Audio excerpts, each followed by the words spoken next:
What's up, gamers? Welcome to this episode of Get Your GameSense Up. My name is Bios, your annoyed average gamer. And I am SuperKami GP. And this is a message directly to my Lord and Savior Yeezy, Kanye West. Yay. When are you going to drop Donda? It's no rush, but I'm waiting patiently. Just please, give me something. And in this episode of Get Your GameSense Up, and this episode of Get Your GameSense Up, we are going to be talking about the recent announcement of the Witch Queen done by Bungie in Destiny 2, the latest expansion. We're going to be talking about both our sides, some not so excited, others very, very excited, and yeah. Hey, Bios, you know, this is one of the greatest times of the year. It's one of the best times of your year. Guess why? Can you tell me why it's the best time of year? No, but I'm sure you'll tell me. Yes, because I always do. And the reason why it's the best time of year is because it's Destiny time, baby. We got a new season. We had a big, great showcase with the new expansion, Destiny 2, The Witch Queen. Oh, and did you see this lady? Did you see this big lady here? Sabatune, baby. Oh my goodness. Destiny just is like had a big shot in the arm. Like, I've been playing all year, you know, I've always been a big Destiny fan, as you know, but this showcase really got me going. I don't know, and ever since then, it's been a couple days since, like, my hype is just through the roof. Like, I'm on Twitter, and I'm on the Reddit, I'm on YouTube, and I'm just hyped. I am HYPED hyped. And I see you shaking your head over there, and tell me why you're shaking your head. Please, I just don't understand why you're shaking your head like that. Because I'm not. Okay, guys, I just want to make it super clear that Bios is an actual hater. Bios is the actual guy who I told, hey, you know what? You don't play Destiny that often, but you know what you should do? You should delete all your shaders so you can go ahead and get all this free currency. And he's like, nah, I'm never gonna play that game again. That's so stupid. Cut to not even like 6 days later, he goes fully in, buys all the expansions, buys all the seasons, and is like, oh, I'm in Destiny now. And I'm like, yeah, you idiot. Of course you are. Of course you are. Right after I told him to do the thing, and he said he would never play again. And he's been having a great, great time. But he has to stay on brand and just be a Destiny hater. For no reason. Never said that I wouldn't play Destiny again. Never said those words. No. I said that I will be keeping an eye. No, you literally said when I told you to do that stuff, you were like, yeah, like, when am I going to play Destiny? Like, for what? I don't even play that game. No, yeah, I'm sure I said that. That sounds like me totally, but I've never been like, I'm never going to play Destiny. I've always been keeping an eye on it. But like the stuff that they come out with, it does not excite me. It doesn't bring any joy or magic like it brings you, because I see things differently and I see the mistakes. He literally will not get over 10 years ago. Just make that super clear. But before we continue, The Witch Queen by Destiny 2 and Bungie. Guys, it was truly a great event. So just got to make it clear that they are pushing back their release date to February 22nd of 2022. Because they told us this about 2 months ago, where they said they want to push the releases, their big expansions of the year, into the spring season, because they wanted to get out of the fall, you know, when all the big games come out, like all the Call of Duties, all the Assassin's Creed, you know, all the biggest games like God of Wars, they would come out during that time of year. And even though Destiny does make its mark, it's still fighting for, you know, for the players, because there's like 9 or 10 big games coming out every holiday. So they're like, you know what, let's get out of that time frame. Let's go be in around the February, March time frame, so they can have that little window to themselves. So we always knew that when they were going to push it back, the last season of the year would be a long one. And this season just started on August 24th. Yes, on August 24th, the new season started, and it's going to be going on until February 22nd. So it's about 7 or 8 months, how you want to look at it. I want to say 8 months fully. It's going to be a long season. It's going to be a long time, and there will be a little dry spell. But if you're in a Destiny community, we have definitely gone through worse. Like, do you guys remember post Taken King and post Rise of Iron? If you were there, you were there. You guys know what I'm talking about. But the Witch Queen. So in the Witch Queen, what are we going to be having in the Witch Queen? We are, of course, going to be getting a brand new campaign. We're going to have a brand new location of Throne World, which is the world of Sabin Soon, where she can control, and it's like you're in a different alternate reality to an extent because she can control that world, which I will get to. I feel like it's very important. A lot of people get confused, but that could be wrong. So of course we're gonna have a new campaign. We're gonna add a new system to the game entirely in terms of weapon crafting.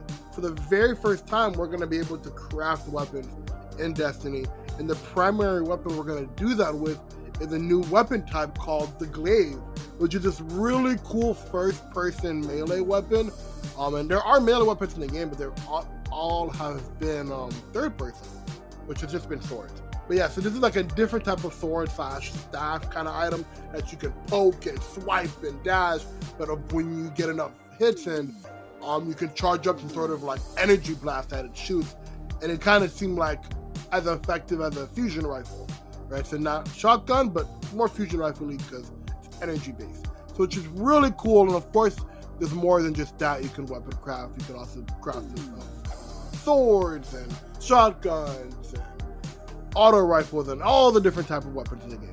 And they said you could do it for new weapons and old weapons. They're gonna be updating this system as the year goes on, which is very exciting. Of course, there's gonna be new raid, new expansion means new raid. It's gonna be new exotics. Of course, they said it's gonna be a new 6-player activity. I'm not really sure if that's specific to the Witch Queen or if that's specific to that season that's launching alongside the Witch Queen, but we'll see. And they said they're going to be updating, which is very cool. They're going to be updating all 3 of the light subclasses to be more alongside the darkness subclass. This is what I said, subclass, which we'll get to in a second. So the new light subclasses can have artifacts and aspects, and if you guys know, if you've been playing at all, Stasis has fantastic customization, and we've been really asking for that to come to the light classes. Because, if you played Destiny 1, you had quite a bit of customization you could do with those classes, and in Destiny 2, ever since launch 5 years ago, 4 years ago now, it's really just been one of 3 trees. Just pick a tree and that's it. That's what you get. So it's fun to get some new customizations. But yeah, so before I get more into like the pricing of it all and the different additions that they have coming up, how are you feeling about what's coming so far? No, I have no problem with it at all, really. Like, the Glaive is cool, the Lich Queen is cool. They also brought back Mara Sav. Lich Queen, you said Lich Queen. Whatever. Witch Queen. Respect the Queen. I don't know her. I know Mara Sav. You shall know her. Her name is Sabadoon. Anyways, did you talk about the Dark Guardians? I did not. I didn't get into that one, but you can bring it up if you like. Go ahead. But yeah, with her coming in her Hive Guardian stuff, so there's going to be Dark Guardians that we'll be facing. I think that's interesting to an extent. I'll get to that after you get through the pricing, but overall, like, it is interesting. I am looking forward to it, but I'll get into my issues with it after you go through the pricing. You guys can't see me, but I had a big smile on my face when he said that he's looking forward to it. Because that's a big step. That means BIOS is growing. You should have heard this man a year ago. He's really, or even 2 years ago, or 3. Like, he's growing. He's looking forward. Oh my god. So I wanted to go over the pricing of it all, because some of it is kind of confusing. But before I get to the actual pricing, this year, 2021, is actually the 30th anniversary of Bungie as a whole of a company. So they're going to be having this little anniversary quote-unquote event slash... It's both an event and it's something you can purchase to have in the game. So like the 30th anniversary is going to have a dungeon exclusive to the 30th anniversary. It's going to have the Gallowhorn rocket launcher. I don't know if you get the rocket launcher just from having the bundle or if it by completing the dungeon, but Gallowhorn was the most OP original exotic and Destiny 1 vanilla. It was, if you didn't have Gallowhorn, you can't play with us. Of course, it's coming with a catalyst and an ornament. It's going to be new weapons inspired by past Bungie worlds, meaning previous games. but I'm pretty sure that does not include Halo, which is really sad because that's their biggest franchise aside from Destiny. But I don't think they're gonna have any Halo specific stuff. So it'll be stuff pre-Halo, which is like some old like castle and knights and armor stuff. Thorn armor set. So there's Thorn's a big weapon. They're gonna have an armor set themed around Thor. A Bungie streetwear ornament set, which is really cool. A marathon themed ornament set and a unique helmet ornament. Some new ships and new sparrows and shaders and all that stuff. So that's gonna be coming out, I guess, towards the end of the quote-unquote season, because like I said, this new season's about to be 8 months. So I would say maybe around month 4, this stuff would be released. But we'll see. But of course, so we have 3 different editions. There's the standard, there's the deluxe, and there's the deluxe edition 30th anniversary bundle. So the standard edition, if I'm correct, of just the Witch Queen, I believe it's $40, just that alone. And then the deluxe edition is $70. So the deluxe edition comes with all 4 seasons, which is really cool. And then it comes with 2 dungeons released in year 5, and a new sparrow. And then the deluxe edition, the deluxe 30th anniversary edition is $100. I believe it's $99.99. So pretty much the 30th anniversary stuff is about $20 alone. So just adding an additional $20.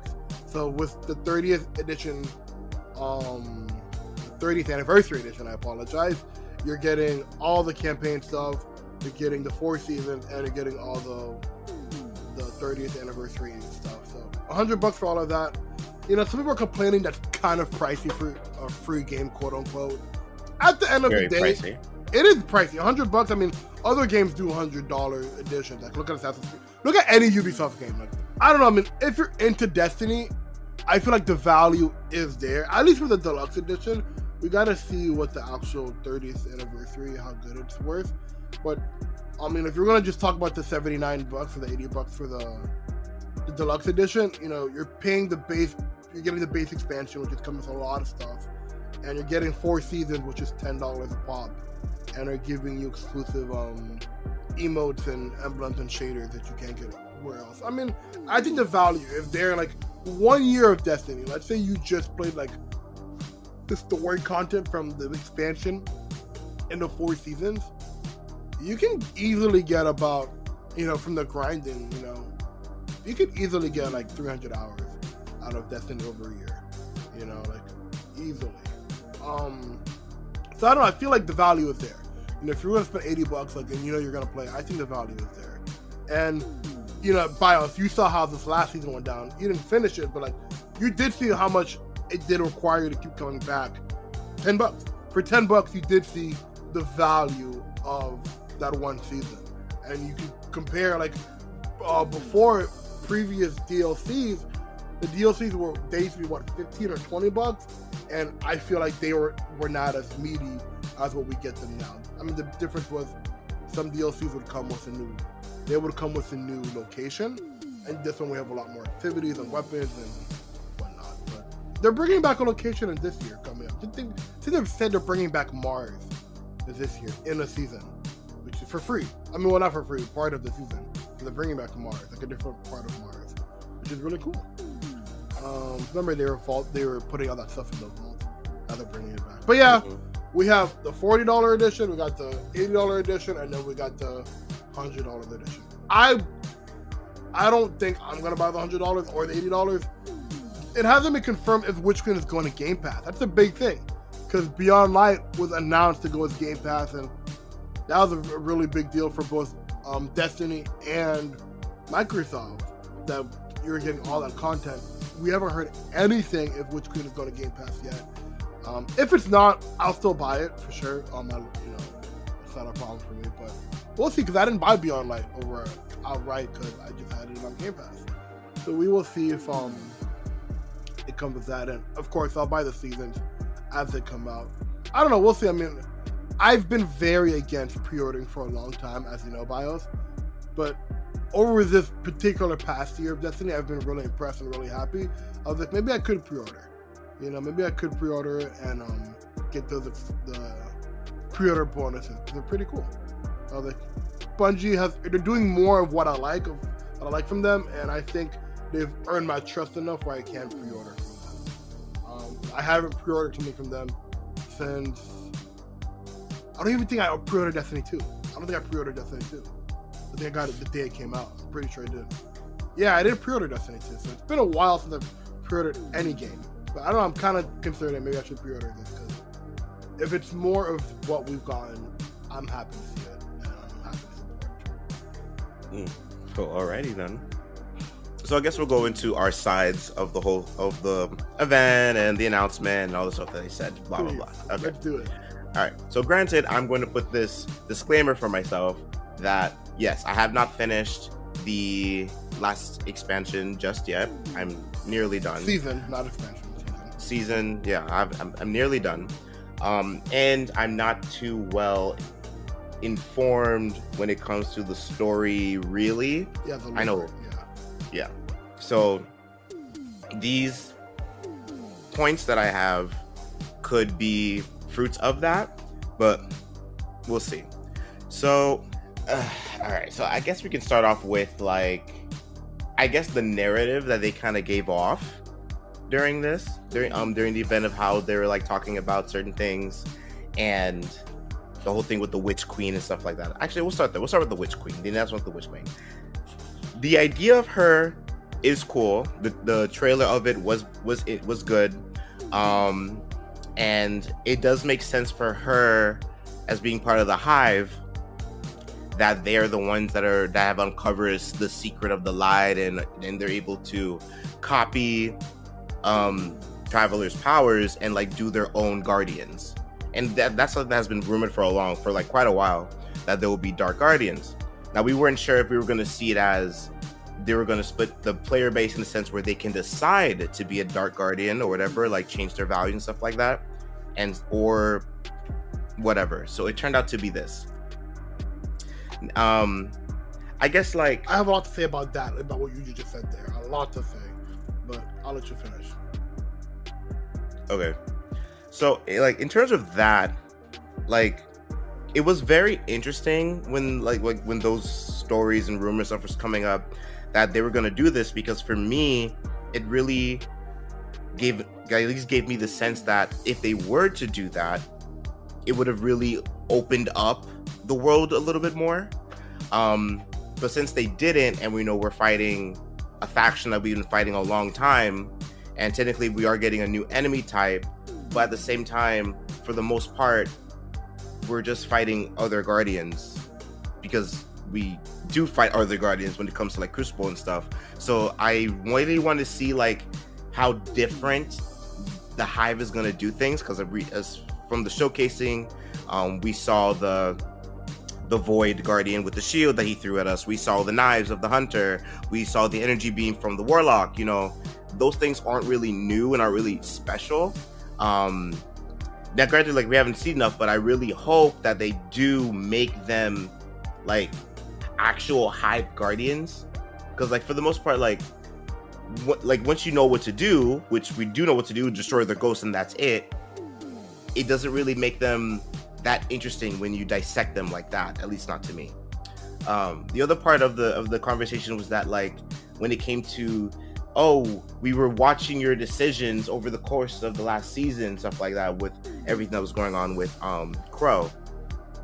And for me, I felt like that was a bad choice of words, because it's those weren't really decisions. That's just a campaign. We had to do that. We had to go through that. It was linear. We didn't have another path to go. The conversation of it was really interesting, of how dark and light, especially with the Witch Queen, which she was saying in the trailer, it's basically not cut and dry. It's not black and white. Truth has lies in it, which does beg more question of what is the Traveler and stuff like that.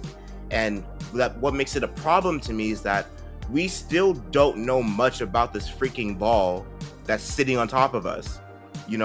We just are.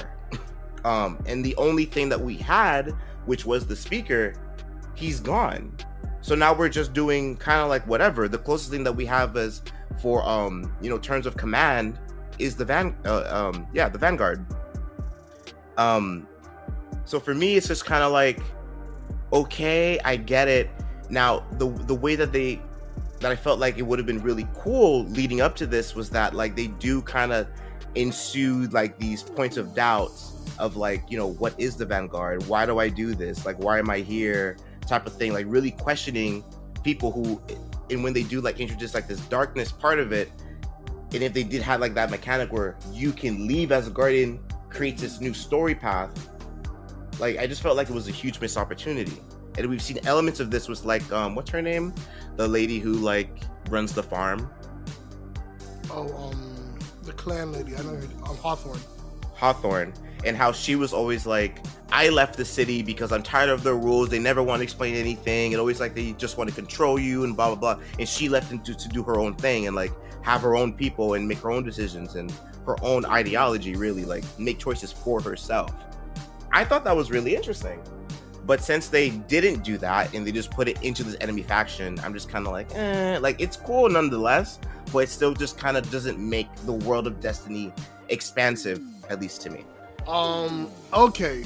First things first, I'm the realist. Second thing, so you're talking about the Witch Queen, and let's talk about the Dark Guardians. Yeah. So a lot of people are talking about all these This is just what I'm taking it out. I could be wrong. People are talking about, like you said that she was able to manipulate the light and give Hive light. I don't think that's totally necessarily true. They made it clear that in this new destination that we're going to, the Throne World, it's kind of quote unquote the Witch Queen's own universe. And inside this universe, she can manipulate reality how she wants. So I think we only fight these Hive Guardians in this Throne World, but it's an alternate universe to an extent where she can control and give powers to whoever, however she likes. You understand? And we're invading her world to go kill her or whatever the campaign might be. I could easily be proven wrong if we see Hive Guardians on Earth or the Moon or wherever a destination. But if we only fight these quote-unquote Hive Guardians, she's not actually using light. It's just that because she has her own like reality, she can give these creatures light-based powers. But it's not actually light. It's like the Traveler gave them actual powers, or she took the powers of the Traveler. It's just because we're in a different reality. We're in her reality. So that's how I took it as. I didn't take it like these are actual Hive Guardians to an extent. I mean, they are, but in this fake reality that she created in her world. And like when you're talking about the Dark Guardians, I still think it's a very real possibility. That has been a big rumor, a lot of discussion for a long time, especially since they announced the first Darkness subclass, right? The big rumor was that every year they would announce a new Darkness subclass. And then for Destiny 3, we could have a split between light and dark. I think that could still happen, for sure. Just because we're going to fight Hive Guardians does not mean there won't be a time where there will be proper Dark Guardians. That's not negating one or another. And again, like every time I've always talked about fighting Dark Guardians to an extent, or like fighting other faction Guardians, I'm like, there's the Crucible. So we already know what Guardians would fight like. But there's no reason why, if there is ever a Destiny 3 where the game isn't split into two, like you either only have light subclass powers or only have darkness, there's no reason why that can't still happen. But I just think this is happened a preface before that, right? So to recap, I think the Hive Guardians aren't actual light users. They're just using light in her little dimension, which can easily be proven wrong if we're on Earth, if we're on the Dreaming City or the Tangled Shore or whatever, and there's Hive Guardians there, okay? But if they're only in that little pocket, it's just her reality creating whatever. And I still think one day we could get Dark Guardians. And then you had brought up that, and then you brought up the stuff about the Traveler. I think you're right. You're absolutely right. We still don't know that much about the Traveler, and we're on year 4, going on to year 5 of Destiny 2, and Destiny 1 had like 3 or 4 years already. So we're going into 7-8 years of Destiny as a whole, and we don't know much about the Traveler, where he came from, or what he is, or what's his purpose, or like, and you know, you do this a lot. You bring up the speaker, but the speaker was a liar. He straight up said, "Yeah, I always said he's like, oh, I never said the Traveler spoke to me." You know, like he spoke for the Traveler, but he never said he spoke to him. So I get that he was a lie. I get that exactly. So like, you brought up the speaker multiple times, but he was nothing. Like, he served no purpose. He was not an actual connection to the Traveler. Even if he was here or not, he served no purpose. Not in terms of the fact of him being there. I'm saying, like, even though he was a lie, I'm saying, like, there was nothing that ever came up to, like, fill that void of, like, connecting us with the Traveler. You're absolutely right. Yes, you know? I agree with that. I just don't think your argument of, oh, the speaker is good enough because I'm just using the speaker because that's all we had. Yeah. Even if it was a lie, that's all we had. But yeah, you're absolutely right. We've never had a connection about the speaker. Also, another big part of this showcase that I forgot to announce, that they announced the next expansion after Lightfall. So you might not know this by us. Originally, last year they had announced 3 expansions, and they said after these 3 expansions, the Light versus Dark saga is over, right? So the 3 expansion was supposed to be Beyond Light, Witch Queen, Lightfall. And Lightfall was gonna be the last one, and they're like, after that story, the story of Light versus Dark is done. We're gonna go to a new phase of Destiny. That's what we're talking about. Hey, Destiny 3, or well, like, they're gonna drop the 2 and just be Destiny again. When they announced that they were gonna push back this expansion of Witch Queen to the spring, they said there's gonna be a 4th expansion, and that will be the ending. So at this showcase, they announced the name, which I'm not a big fan of, but the new name of the 4th expansion is called The Final Shape. And they said this is the ending. At one point, they were like, oh, this is the ending of Destiny. And we were like, oh, but that's the ending of Destiny, the game. Just like the story of Light versus Dark. So by that 4th expansion, you know, the expansions are not the full game. It's the expansion and all the seasons in between that have all this lore in between about them.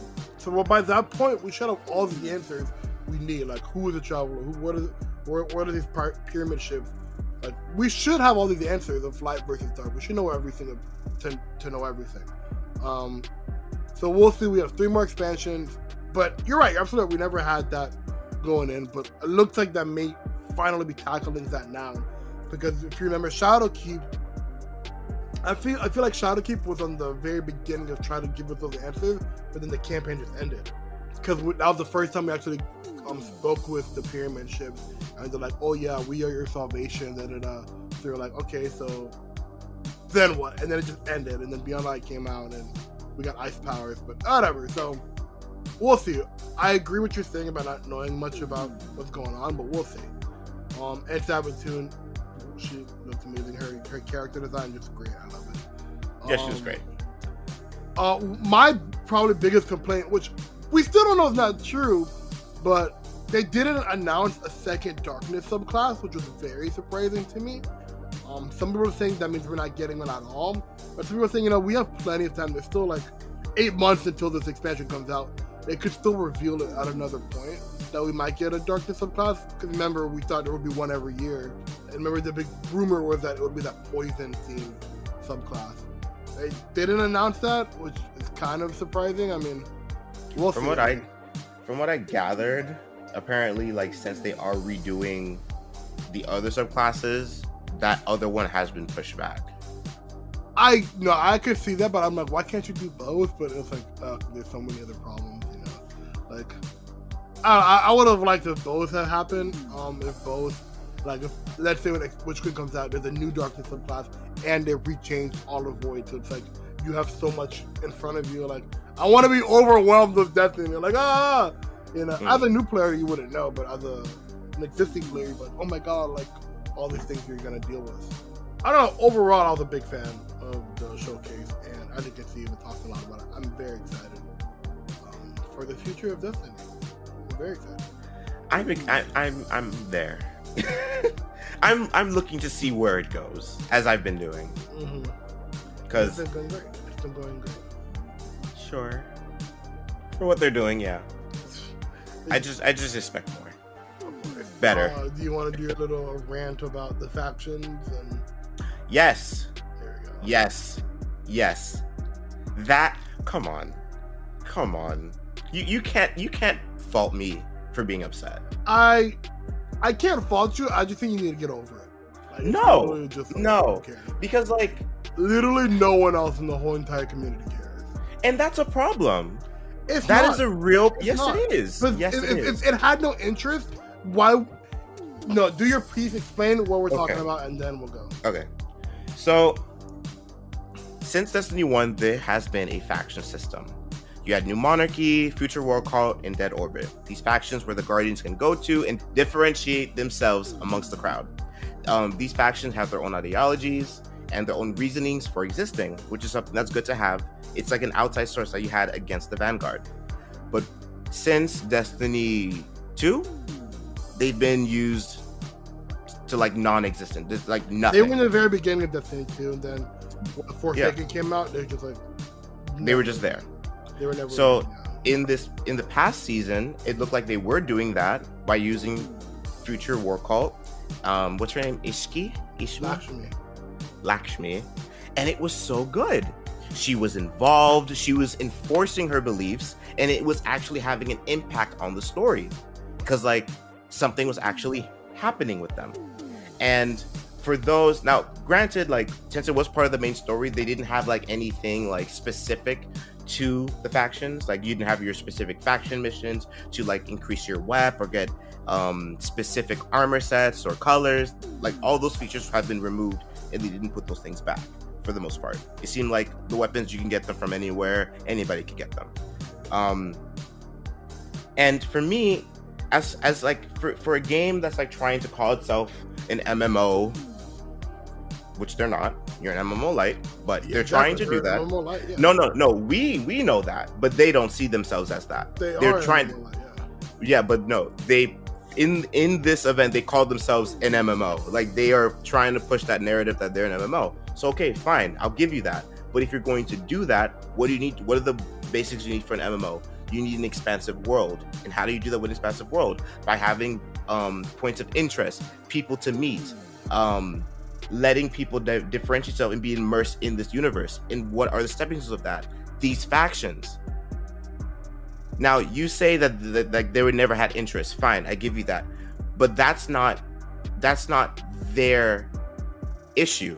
The issue was that Bungie never did anything to make them interesting.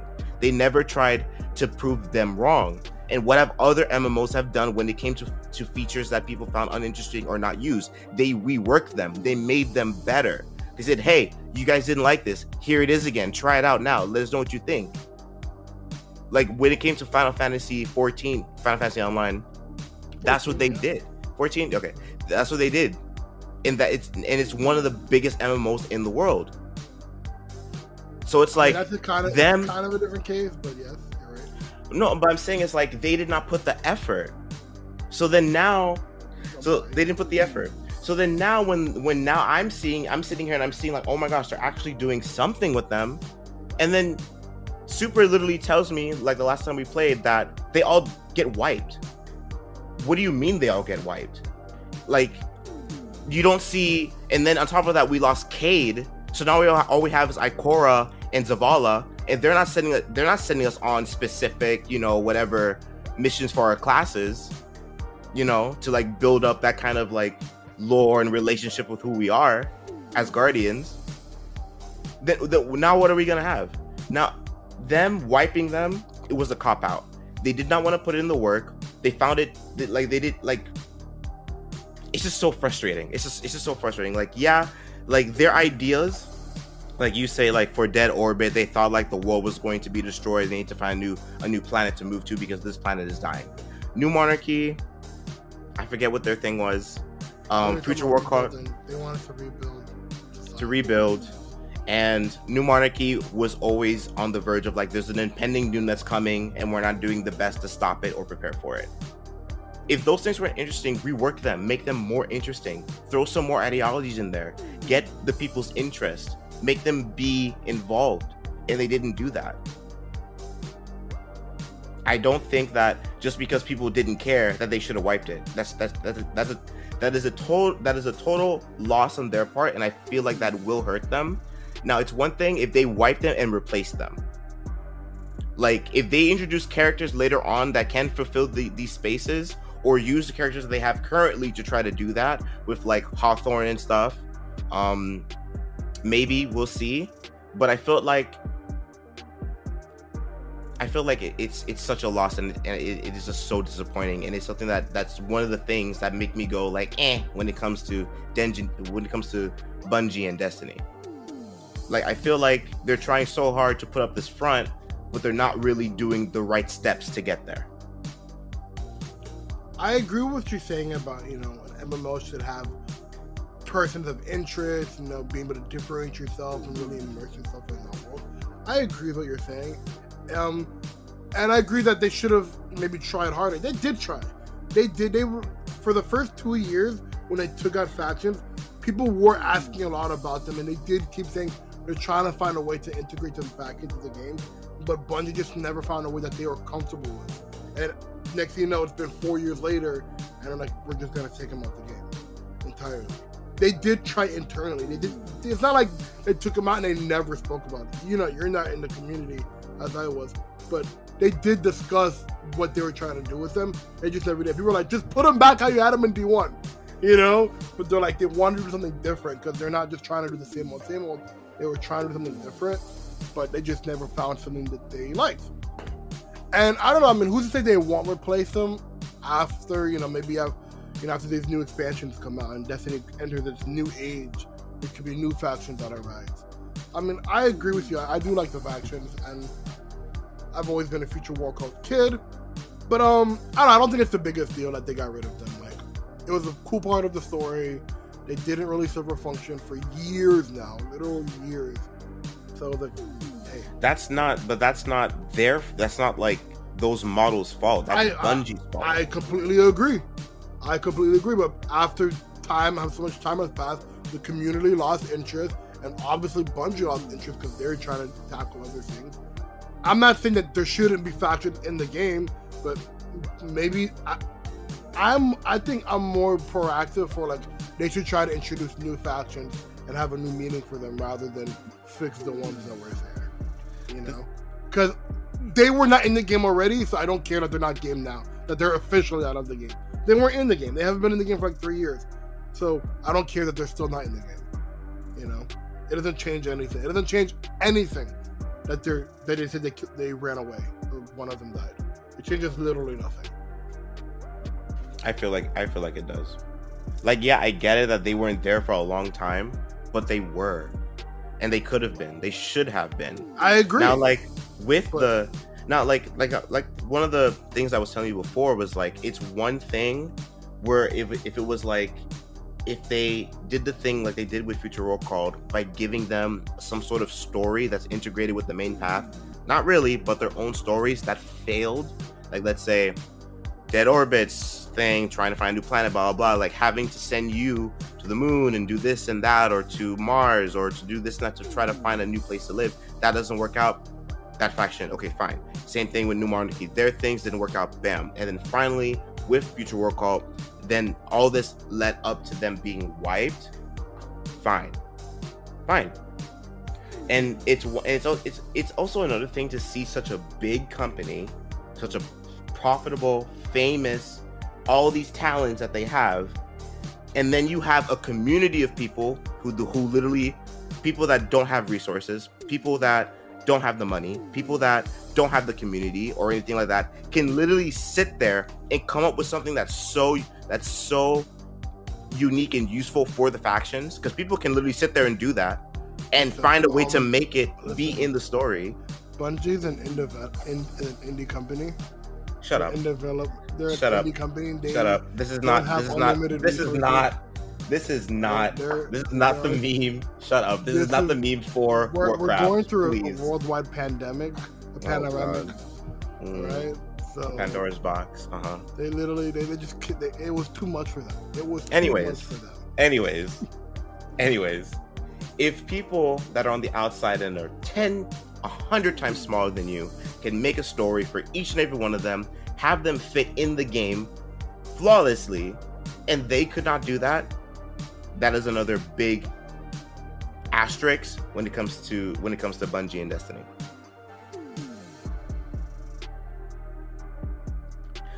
All right, gamers, that was this episode of Get Your Game Sense Up. Let us know what you guys thought about the new expansion coming to Destiny. Let us know what you guys think about our sides that we talked about today. Are you guys for all the changes? Are you guys excited? Are you guys kind of on the fence?